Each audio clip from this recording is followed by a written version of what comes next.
Hello, everybody. I'm Jodi Harrison Bauer, along with my daughter, I'm Lexi Harrison. and we are here on our very first episode of Old. So welcome, everybody to our show called Old.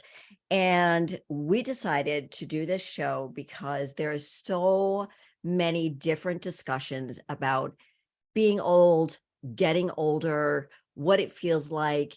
And just even before we started the show, we were talking about age because sometimes your voice sounds a little bit younger. And I used to always get, oh, you look so young. And then it went to, you look so young for your age. So, which is a little bit insulting. No one's ever told me I look young. Right. So at least you got that. Right. So this is going to be a show where we just discuss everything about getting older, the good stuff, the bad stuff. There's really nothing bad. And Lexi and I both discussed this, that it really is about embracing the age that you are, because the truth is every single day we are getting older, and it's okay as long as, in my opinion, we're embracing it. Because I think that if we try to push back from it or pretend we're not the age that we are, then I think we kind of start screwing things up in our head. Lex? Yeah. Well, I mean, coming from the baby boomer, who you're the generation that wants to drink the fountain of youth forever. Is that how you perceive us? I think that the baby boomers are like, we're going to live forever. Well, More so than anyone else. We have to look into that. I think you might be right. I used to say that I wanted to live until I was 100. And then I was reading Dr. Mark Hyman's book. He's got a new book out, Young Forever, which I love. He's 63. I'm 62. Lexi just turned 30. And he was talking about wanting to live until 120. And I thought, well, if you're going to live until 120, I'm going to live until 120. No, I'm out. That's too long. I don't even know that I need to make it to 90. If you're living pain-free. What am I doing? What does my life entail? That's what I'd like to know. It's a really good thing. Because if there's not much going on and I'm just living for, my family to call me every so often, I'm good. I'd rather go out on a high note. Living until 120. I don't know, Lexi. But you and Mark Hyman want to be like climbing mountains at 100. I don't. I'm good. I think my mountain climbing days can have an expiration date. I'm okay with that. I've often thought about what it would be like to live literally 60 more years than I am right now. Like, right? That would be 120. Does that sound fun to you? If I can feel the way I feel in my body. But you can't. You're going to be 120. Like, I'm probably going to be down to like 4'5" by the time I'm 120 years old. Right. And like wearing a diaper. No. I don't want to live. I guess this is the honest truth.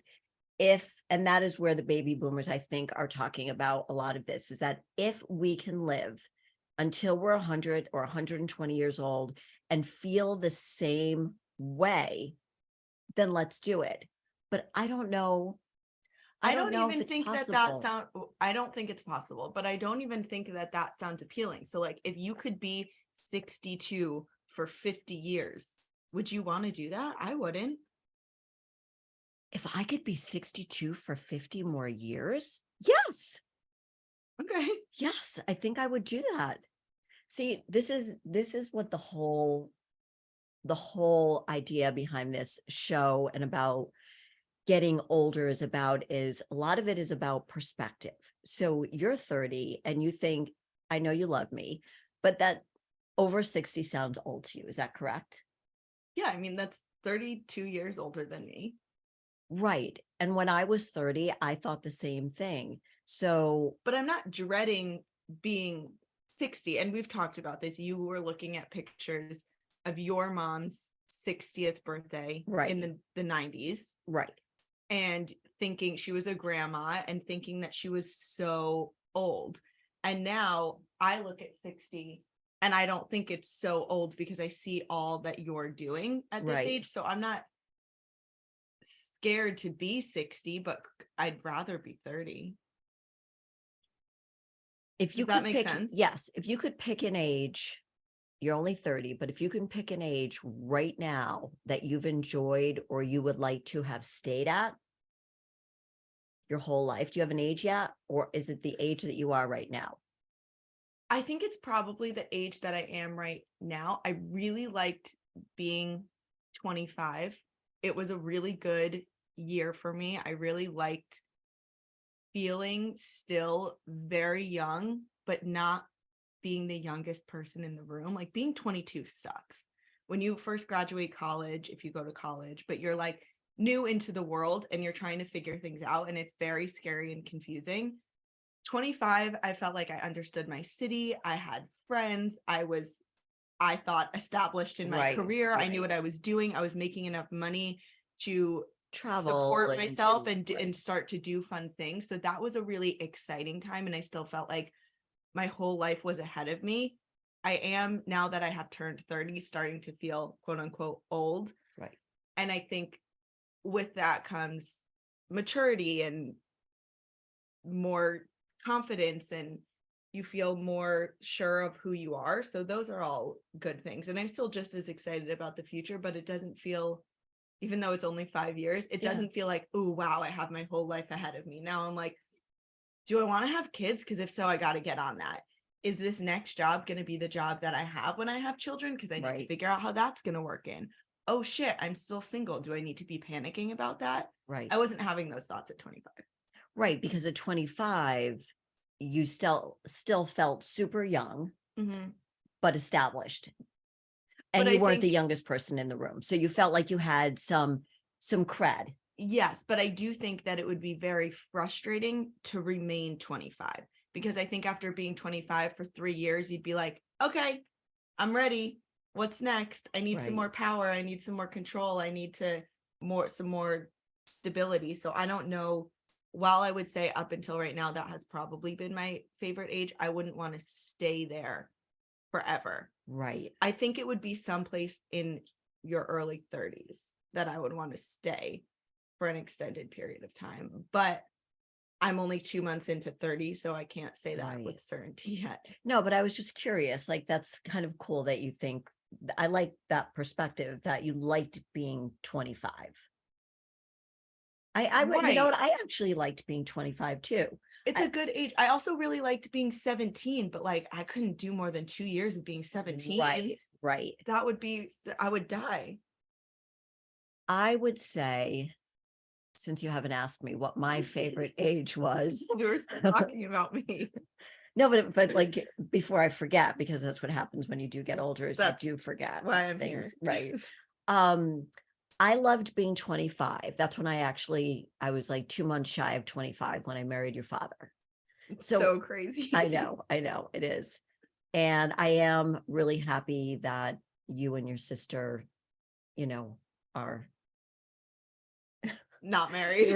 Right. That you're still like, look, I think if it's hard because I got married. On the tangent about marriage. All right, let's go ahead and we'll come back to that. I really liked being 25. I really loved being 38. Such a random age, but I loved being 38. And I think the reason confidence. I'm gonna guess your answer. Okay. You were a couple of years into motherhood. Yes. So you were out of that like newborn, oh my God, I have children. What am I doing? Trying to figure it out. Maybe trying to find your way back to your old self or your new self, quote unquote. So you had that confidence. You felt established in your relationships, in where you were in life. Yeah. And you were coming into yourself. Yeah. No, absolutely. Good job, Lex. Nailed it. Yeah. You were 3. Right. And Alyssa was 7 at 38, because I had her, whatever. If you were, wait. That's wrong. We're 4 years apart. So if I was 3. She was 7. Okay. Right. Yeah. So yeah, I totally felt like I got this. I was going back to taking care of myself. I was a stay-at-home mom. So yeah, I felt really good on my mind and my body. And yes, it definitely came with confidence. And I think probably when you're talking about being 25, that has to do with what you said too, the confidence that you had at that time. Yes. I think feels so even good. when I said 17 too, Mm. 17, I guess it could be 18 too, but 17, I think of as senior in high school. And I think a lot of people who had a nice childhood would say that senior year of high school is a really fun time to be alive. And that was the case for me. And again, it's like you have plans solidified for the future. You know what you're working towards. You probably have an established friend group. You probably feel really comfortable in the place that you live because you've lived there for a while. Right. And you're seniors, you're running the school. So Right. it's the most power that you ever feel as a child. I think also your parents are probably giving you more freedom than normal. You have the ability to drive so you can get yourself places. Yeah, if you have access to a car and have a driver's license. So I think that there's a lot of confidence that comes with that. And that's probably what we're hitting on all these ages. I think for women, there's a lot of panic that comes with turning 30, but I think there's also a lot of confidence. You hear, your 30s, you stop caring and stop caring about what other people think. Oh, sorry. Stop caring about what other people think. And you're really able to focus more on yourself, where I think your 20s are a lot about focusing on what other people want, trying to be cool, trying to please other people, trying to fit in, trying to do what you think you're supposed to do. And so I think all of these ages come with that confidence and leaning more into who you really are. Like standing into your truth and your power. Things that I talk about on Fearlessly Authentic is just being your fearless and authentic self. Which is why it's so messed up, probably, that menopause, and I don't want to get you into a menopause tangent, but that menopause comes when it does is because probably when women are really figuring themselves out are in their late 50s when they have No. You're very smart, but you don't know about that yet. Okay, tell me. So, all right. So your favorite age so far has been 25. You've touched on 17. I think 30 is going to be really good. I'm brand new. I love the 30s.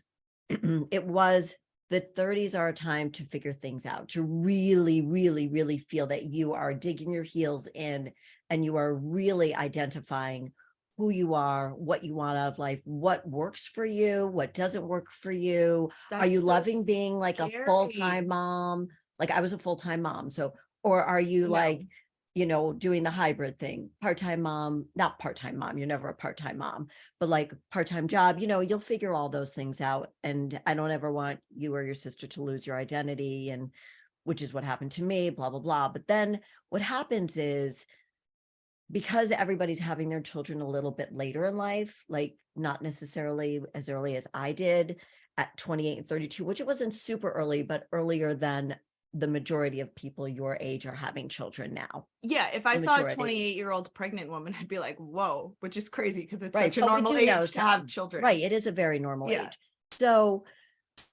So what happens is, as you're raising your children, let's just say on an average between 35 and 45, you've got school age children and they're not off to college yet. They go off to college when you're like 50, 55. That's what I was saying. Right. So you're my baby. You went off when I was 50 years old. That's when you left for college, was when I was 50. And that's when most women start going through menopause between 45 and 55. So what happens is, you think you have everything figured out. And then fucking menopause comes in and just fucks your world up. Okay, but we're not going to get into menopause. No, but you were saying, talk about this for hours. No, but you were saying how something about confidence. Well, no, because in your 50s. And that's why, here's my thought process. So you play around in your 20s, you start to try kind of solidify who you really are in your 30s. But during that time, most women, like you said, are having babies and raising children. And hold that. And part of their identity is now not just I'm Lexi Harrison, but I'm Lexi. Let me finish. Okay, this is what I was saying. So then I think a lot of moms become so invested in raising their children that becomes a huge part of them. And they almost have to mourn this part of them that's no longer there. There's this new part of them that wasn't there. So then you spend the next, let's call it 20 years, hyper focused on your children, not making them your whole world, but they're, there are big part of it. So then they leave, and then you say, okay, I kind of get to be me again. Not like you dump your kids, but they don't live with you anymore. Correct. So there's a difference. Right. And then you come back to, okay, well, who am I now? And if you didn't have the havoc that is menopause on your body, you would probably be like, I'm me, I'm awesome, this is great, I get to, lean into who I really am again. But then I understand that menopause comes and kind of pushes you off a cliff. Yeah. So that was the point that I was trying to make, that I think you agree with. You just attacked me right away. Sorry, I didn't mean to do that. No, yes, it's so good that we get to talk about this. And I think we will do a whole episode about menopause, because it's like 5. Yeah, because it's so important, because menopause really does mess up your head. And it does. You're like, okay, I've raised these kids, they're going off to college, I'm in a great marriage or in a new relationship, or whatever your status is, or you're a single mom, or whatever it is, whatever you want. I feel like no one going through menopause says, I'm in a great relationship. That's a whole different while they're going through it, they don't know. No, I just feel like how many fresh empty nesters are super pumped about their marriage. I think a lot of them are. Oh, I think a lot of them are. Oh God, did I make? No, I think so. I think people who are in good relationships, when their kids leave, they're empty nesters, and menopause is upon them, because it is going to be upon them, unless they went through it in their 30s, because that could happen too. So if they are the average between 45 and 55, and they're either becoming empty nesters, or they are in a good, healthy relationship, they are pumped to get rid of those kids.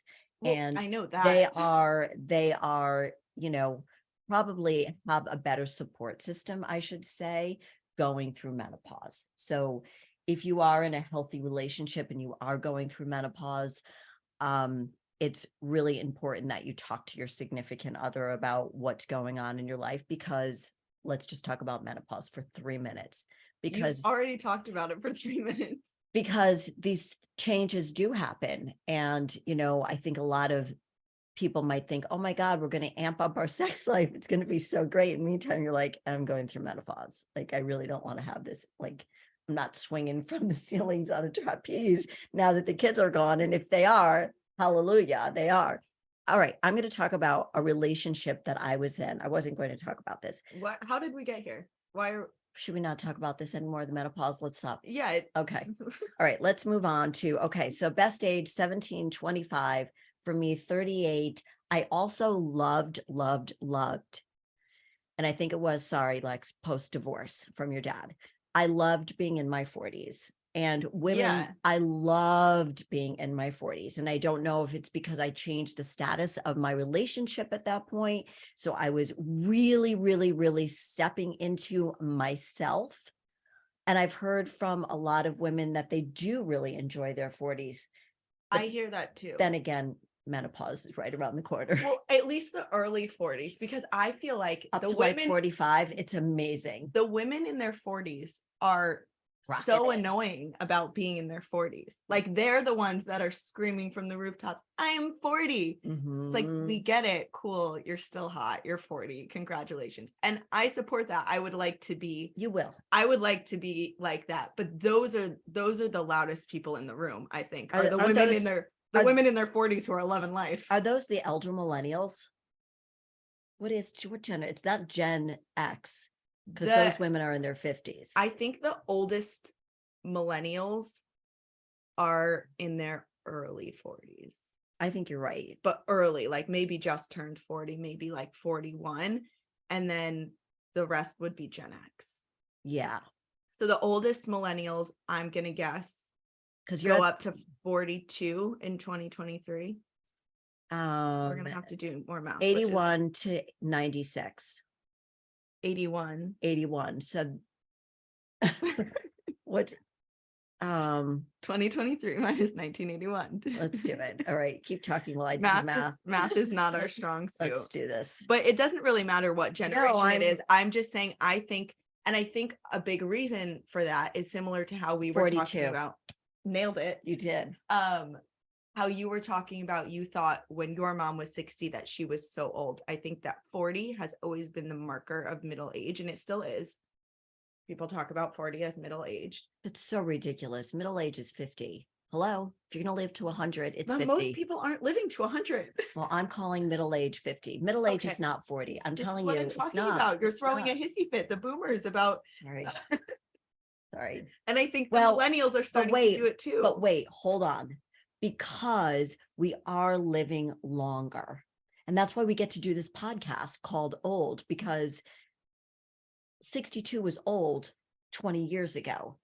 You keep fighting me on things that I'm not fighting. I'm not fighting. I'm just making the point. I know, but I'm making the same point. The reason I think that the women in their 40s are so pumped about being in their 40s is because they were always taught to think that 40s, 30, you're over the hill. You're a woman, you're 30, no one wants you, you're trash. 40, you're middle-aged, you're real trash.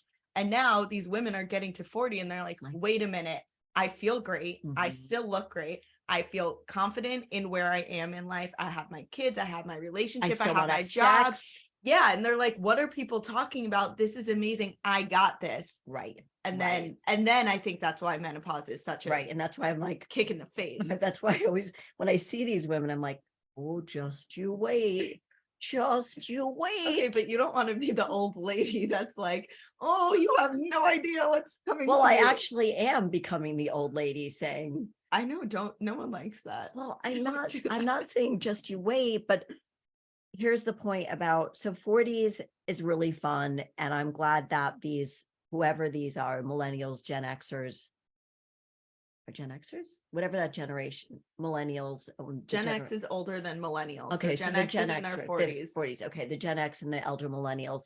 I'm thrilled that they love being in their 40s, because even me as a baby boomer loved being in my 40s. It's just, they say that women are at their sexual height in their 40s. And I think a lot of it, going back to that whole middle age feeling, is that we've raised our kids, they're off in school or in school full time, and we are finally can take care of ourselves. And when we take care of ourselves, this is part of what I wanted to talk about today also, is when we do take care of ourselves, we do feel empowered, we do feel more confident to age the way we want. And even if we haven't, and we're in our 40s, and then we start taking care of ourselves, it's still that time that we decide, I'm going to take care of myself, and that builds confidence. And that helps every relationship you're in, friendship, work, romantic, whatever. So it's the 40s I found were a great age, and then the 50s and 60s. I was talking to somebody yesterday, a 19-year-old at the nail salon. Like, where did you meet a 19-year-old? She was sitting next to me getting her nails done. And there was a woman who, she's very tiny, sort of like me. Okay. Wait, are these details we need? No, yeah. And the woman left, and she's a very lovely woman. I think she's a few years older than me, and she's super tiny, very pretty. And she left, and I said to the woman doing my nails, I'm like, she's so cute, and she's like the tiniest human being in the world. And so my nail girl looked at me, and she's like, hello, you're just as tiny as she is. I go, maybe it's the boobs. Maybe it's just the boobs that make me feel like I'm bigger. The boobs add a lot. They add a lot to the whole structure of me, and she does not. So this 19-year-old next to me said, oh, she is really tiny. And I thought, oh, she don't say I was tiny, but whatever. But then this is a complex that you have. Yeah. I've always felt like I was really big. She's 5 feet tall. Right. But I always felt like I was really big, even going, remember where I left off. So when I was in high school and I was a cheerleader, and my co-person was my best friend. And whenever we did like pyramids and things like that, we didn't do a lot of them. I always made sure that she jumped on me versus her jumping on her, because I thought I would crush her. Okay, that's crazy. I know. Someone must have called you fat as a child. I don't know. I think it was growing up with an obese mother. I think there was because there was obesity on my mom's side of the family, I always felt. Okay, let's reel it back to the 19-year-old at the nail salon. Right. So she said something about, oh, she says, my mom just turned 60. And she said, I said, do you think that's old? And she said, well, I don't think so. She goes, she acts like you. And I said, oh, that's because we're aging differently. We are not our mothers. And so she goes, yeah, and you would never know my mom was 60. And she was going on. And she's like, and it's because I think my mom takes really good care of herself. When you go through menopause, 19. She goes, when you go through menopause, you've got to make sure that you're taking supplements like calcium and, you're losing your estrogen and progesterone. And I'm like, how do you know all of this? She goes, I'm a nursing student. I said, oh, okay. So I just thought that overall, I think every woman, whether they're 19 or 30, they're just more educated about their health and wellness. And I love that because that was not how I grew up, me working out and taking care of myself in that vein. Nobody else was doing that. And I love that there's so many young people like you that are educated and are taking control of your health and wellness. I know with me as your mother, you didn't have much choice, but that you could have just said, screw you and not do anything, right? And say, I'm going to do the opposite of what my mom says to do. Yeah. So, but I think it's also, I think your age group, your generation is taking health, wellness, especially mental wellness, and understanding the connection between mind and body, and that wellness, health is wealth. I love that. Health is wealth. But don't you agree? Like, yes, because the conversations now are very different. There's so much focus on self-care. People talk about hormone health and fertility health and mental health very openly. So it's certainly different, but I mean, at the same time, there's all this focus on health, but people are, so awareness is going up, but health by all markers, I think, is going down. We would have to check on that, but I don't think that. But why do you think that? I don't think that people are getting healthier. I think there's more awareness, which is great, and that's a huge step. But I think that Americans, at least, are still incredibly unhealthy. Yes. And there's been a big, I think, a steady decrease, and a big one over recent years. I think a lot of it is related to lifestyle. I think a lot of it is related to food. We don't eat real food. We're not active. We don't have enough human interaction. We are chronically stressed. We're chronically sleep deprived. So while there is awareness and people are meditating more and working out more and taking supplements and focusing on what they put into their body, it doesn't necessarily mean that we're getting healthier, which is a little depressing. But that's a tangent for a different time. No, but I think that has to do with the aging process and your perspective, my perspective, what people my age are doing, what people your age are doing, and how there are a lot of people in my age group that deal with anxiety and deal with mental health issues differently than people your age do. Yes. You're much more open about it. And because we were exposed to these conversations younger. So people starting to talk about mental health over the past, let's call it 5-10 years in a really like forefront of pop culture, let's say, way. Mm-hmm. That's great that, the boomers are experiencing that in their 50s and 60s, but it's not as beneficial as growing up with that. So if you were told to, shove your feelings down, don't talk about it, push it away your whole life, and then suddenly at 50, you're told that you should be going to therapy and you should be talking openly and you should be meditating and all of these different things, it's helpful, but it's not as helpful as it would have been if you had been exposed to that knowledge at a younger age and had more time to lean into that. So I think that's where each generation gets better. And that's why 60 for you is younger than 60 was for your mom. And then 60 for me will be younger, hopefully, than it was for you. I think that's a really good point. I remember my mom going to therapy with my father. And that must have been crazy. It was crazy. So my parents, I still don't know the real story, but they split up for like 6 months. Yeah. What year was this? Like the 70s, 80s? I was 70s. It was 1980. I was in college. I was a freshman. I was a I went to college in 1979. So it was 79, 80, 81, somewhere around there. My parents were separated for like 6 months. And when my dad and mom reunited, my mom said, so I was 19 at the time, 18, 19.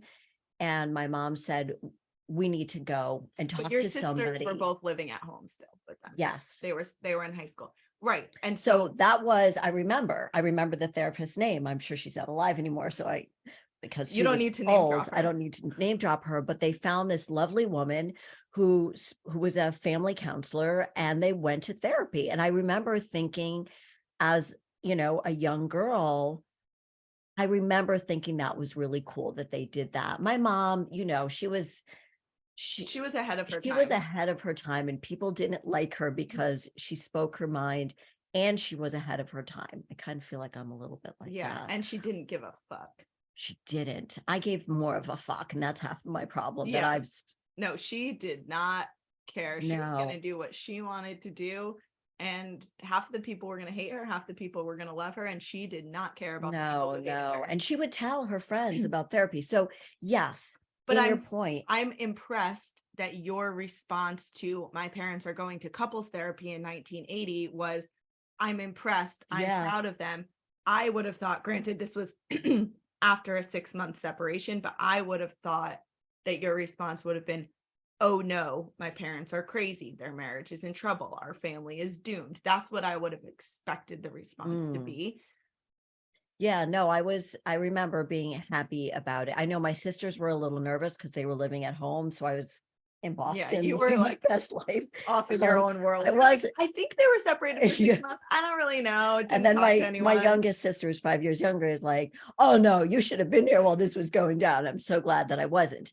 But I am impressed that they went. I'm impressed that she got my dad to go. Like, Me that's too. very cool. That's very cool that they did that. But I don't think that was the norm for back then. And she used to brag about it. So, and now young couples go to preventative couples therapy. Yeah, I would do that.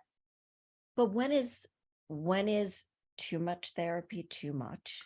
I think there's definitely such thing as too much therapy, but I think if I were maybe engaged or maybe close to getting engaged, I would say let's go to a couple sessions of couples therapy. I love you. To just talk about some like big things, get them out. It's like preventative care. Some things that maybe some issues that I have, some issues that you have, some things that we think might come up, and just talk through them before they become an issue. I don't think you need to be going to weekly couples therapy as a healthy new couple, but I think getting some of those things out there before they blow up in your face is really healthy. Why can't you just discuss it, the two of you? Do you not think that you have? I think you can, but I think why not take the extra step? What are you scared of? Personally, I think that's a little too much, but I do think that if there is an issue with one of you having an issue with something and you cannot discuss it and reach a place where you're both happy, then I do think that getting somebody as a mediator to help you see both sides of the story, to help you work it out if you are in love with this person and you see a future. Yeah. But I mean, I've never done it, but maybe I'm scarred. Scarred? What do you mean? From someone who wouldn't go to couples therapy. Oh, right. Okay. So I mean, all of these things I think are healthy that help you in aging. Right. You know, it's everything that you do to take care of yourself, boosts your confidence, makes you look better, makes you feel better, makes you act better. It's like we used to always watch What Not to Wear. Oh yeah. And I think on TLC, that was our I was favorite just show. About him, the guy who was on the show. I can't think of his name. Okay, it doesn't matter. No, but he was on a cooking show. Of course, I was watching the cooking show. But that we used to love that show. And I think a lot of people thought it was frivolous. And then the second Queer Eye came out, how many years ago? Like 6 years ago or something. The second Queer Eye? Yeah, because the original Queer Eye was what, in the 90s? Yes, it was called Queer Eye for the Straight Guy. Queer Eye for the Straight Guy. Yes. And I love that show. Did we watch it together? I don't think we watched that, but obviously we have watched the new one and we love it. Right. And everyone watches this show and cries, and you see the power of self-care, which again is something that everyone's talking about. Everyone says, you know, Karamo's fill up your cup first, and you have to take care of yourself to be there for the other people in your life. But it's so true. And I think that really relates to aging. And the more you take care of yourself, the more you can preserve that quote unquote youth, which is probably less so biological and more so, obviously there's biological youth, but more so like a state of mind and a feeling. Stress is the number one thing that can age you. And I could always tell when somebody doesn't have children because they just look less stressed. And because even though children are a gift, and I am so grateful to have 2 healthy daughters, but it is stressful. You've got the aging process going on, and then you've got a relationship, and then you've got it's the stress of children. It's about worrying. Like yesterday, you were giving me so much shit coming, and I'm like, you okay? Are you okay? Okay, no. So tell this story, because I came to her house. We live in different states. I took the train that I have been taking my entire life, from the city that I live in to the city that she lives in. And it's 2 hours. It's a 2-hour train ride. The car comes to pick you up at the train station, and you're outside for maybe 15 feet. Her husband picked me up. She should trust him. She should trust me. I'm 30. He's in his 60s. We've done this a million times. I texted her to tell her that my train was getting in. She texted me to tell me that he was there. I call him. I get in his car. We start chatting. Yeah, but nobody tells me. Why would we need to tell you that? She calls both of us several times, answers the phone, and goes, "Oh, I was in such a panic. You had me so nervous." Because I didn't tell her that I got in the car. I was like, what did you think happened? Did you think someone kidnapped both of us? I need to know. I need for you guys to email me, Jodi@jodiharrisonbauer.com. And I want to know, moms, do you still worry about your kids as if they were 5 years old? And most moms are going to say, yes, not to the extent, oh my goodness, she's going to go outside and cross the street without looking. But yes, we worry, and it does age us. That's my point. I understand. I've lived in a major city for 8 years now. I've lived on my own for 12. And you don't think that I can make it from the train to a car without? No, I do, but I needed like I do that several times a day. I just needed to know. Okay. So we have about 3 minutes left. I want to know from you, what do you look forward to as you're getting older? Is this me or for the audience? You. And then I have to answer the question too. Okay. What do I look forward to about aging? Confidence. So more confidence. Security. I feel like I just got out of my 20s, which is so much chaos, and like, what's my life going to be? So once you get to that point where there's less questions about what your life is going to be because you're doing it. Yeah, I like that. So I guess confidence, whatever I just said, and like security, which are probably the same thing. So security gives you confidence. Yes. And feeling sure of myself. That wasn't very eloquent. I said a lot of different words to describe 2 things. No. So you look forward to, that's the part of aging that you look forward to. I kind of like that answer. What do I look forward to in aging even more? I also look forward to, like, that's why 60 didn't really screw me up, but I too look forward to, as I age, to feel more empowered by the experiences I've had and look forward to still having, given the fact that I can still stay in good health and feel good in my body and in my mind. But I have so much to look forward to. You and your sister, having children maybe one day. I don't need to go into detail, but but I look forward to having even more confidence than I do now, because I think life experiences bring that. Well, I have a quick question. Okay. Now that you have aged more than the rest of us. Yes. Do you fear aging more or less now that you are in your 60s? The only thing that I fear about aging, if I can be completely honest, is that I don't want to miss out on anything in you and your sister's life. So dying. Yeah, that's fair. Yes. I think that's a pretty valid fear. I don't want to miss it. That's why I want to live forever, because I don't want to miss out on anything in your lives. So if you didn't have kids, you wouldn't want to live forever? I don't know. It's so hard to say because I have 2 of you. Okay. I can't say. Okay, Lexi, now that you're it crying. was such a pleasure to have you as my co-host for the show today and next week and next week. So thank you for joining us for the first episode of Old. I hope that you enjoyed this episode. Please let me know what other subjects you'd like to hear us talk about. And we look forward to rocking it every week and bringing you old subjects on aging. Anything else you want to add, Lex? You can find updates on the Old podcast at Jodi Harrison Bauer on Instagram and TikTok, and the Old podcast social media is coming soon. Thank you, everybody, for listening. We'll talk to you next week. Bye-bye.